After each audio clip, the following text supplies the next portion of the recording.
अस्सलाम वालेकुम व्यूअर्स, कैसे हैं आप लोग। उम्मीद करती हूँ आपको खैरियत से होंगे। अल्लाह पाक आप सबको अपने हिफ्ज़-ओ-अमान में खैर आफियत सेहत और तंदुरुस्ती के साथ रखे और अपनी रहमतों और नेमतों से खूब नवाज़े। आमीन सुम्मा आमीन। तो व्यूअर्स, यहाँ पे हम सवैयाँ डिज़र्ट बनाने लगे हैं। तो उसके लिए मैंने 300 ग्राम फेनियाँ ले ली हैं। ये सवैयाँ नहीं, फेनियाँ हैं। ये पहले से ही फ्राई की हुई होती हैं।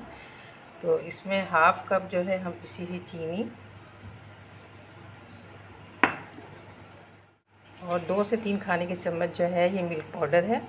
इन तमाम चीज़ों को अच्छे से हम मिक्स कर लेते हैं इस तरह से। और उसके बाद हम इनको जो है हल्का सा सेक लेंगे, यानी कि ये फ्राई तो की हुई होती, बस हमने इनको थोड़ा सा सेक लेना है ताकि इनका थोड़ा सा और कलर डार्क हो जाए। तमाम चीज़ों को मैं अच्छे से और यहाँ पे बस मैं हाफ़ टी स्पून जो है इसमें बटर ऐड कर रही हूँ। तो इन तमाम चीज़ों को अच्छे से मिक्स करने के बाद जो है हम इनको सेक लेते हैं।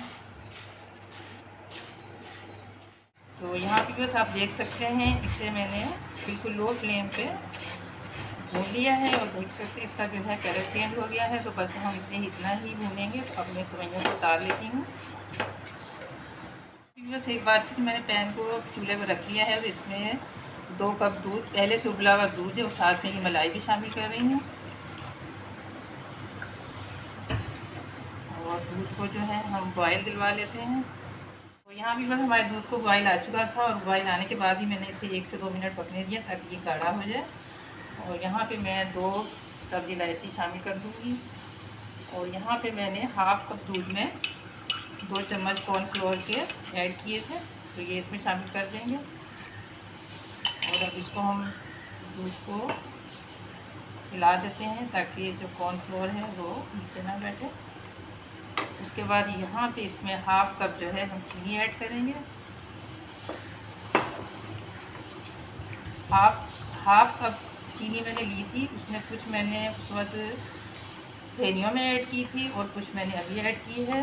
और यहाँ पे 2 चम्मच जो है कुछ ये दूध है इसके, ताकि ये दूध अच्छा सा रिच और क्रीमी सा बने। इसके अलावा यहाँ पे मैंने घर का बना हुआ खोया लिया है। ये तकरीबन 2 से 3 चम्मच जो है मैं इसमें ऐड कर देती हूँ। और तमाम चीज़ों को अच्छे से मिक्स करके हम इसका एक गाढ़ा सा मिक्सर तैयार कर लेते हैं।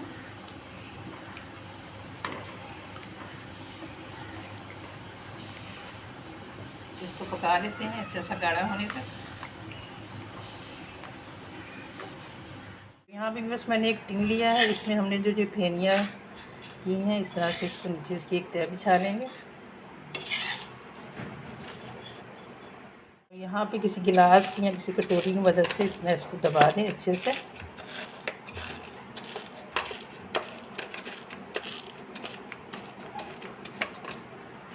तो यहाँ पे हमारा ये आप देख सकते हैं मिक्सर अच्छा से गाढ़ा हो गया है। तो मैं इसको बंद कर रही हूँ और बंद करके उतार लेती हूँ। अब जो हमने सवैयाँ सेट करके रखी हैं इस पर उसको हम अप्लाई कर देंगे।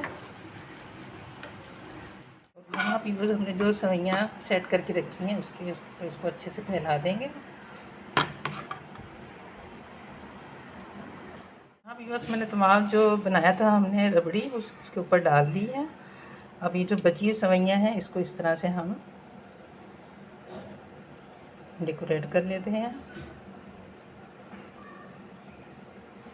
यहाँ पे बिछी हुई तमाम फेनियों को मैंने इस तरह से इस पर फैला दिया है। और यहाँ पे मैंने कुछ कटे पिस्ते और बादाम लिए हैं, तो इस तरह से ऊपर से डाल देते हैं और इसको फ्रिज में रख देती हूँ ताकि ये ठंडा हो जाए और सेट हो जाए। उसके बाद फिर हम इसको सर्व करेंगे।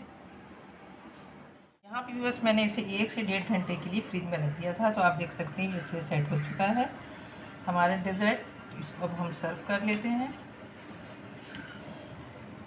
तो मैंने इसे सवैयों से नहीं बनाया बल्कि मैंने इसे फेनियों से तैयार किया है, क्योंकि सवैयों से जब हम बनाते हैं तो वो सवैयों को हम फ्राई करते हैं तो वो थोड़ी कच्ची रह जाती हैं, तो वो खाने में ऐसे लगता है जैसे हम रबड़ को चबा रहे हों। तो अगर आपको पसंद है तो आप उसे सवैयों से भी बना सकते हैं। तो मैंने इसे फेनियों से तैयार किया है। तो उम्मीद करती हूँ व्यूअर्स आपको हमारी आज की ये सवई डिज़र्ट की रेसिपी ज़रूर पसंद आई होगी। अगर आपको हमारी आज की ये रेसिपी पसंद आई है तो हमारी इस वीडियो को खूब लाइक और शेयर करें अपने बाप दोस्त साथियों के साथ, और हमारे चैनल को भी ज़रूर सब्सक्राइब करें। और घंटी के बटन को भी ज़रूर प्रेस करें ताकि आने वाली नई वीडियो की नोटिफिकेशन आपको सबसे पहले मिल सके। तो मिलते हैं नेक्स्ट वीडियो में एक नई रेसिपी के साथ। जब तक के लिए अल्लाह हाफिज़।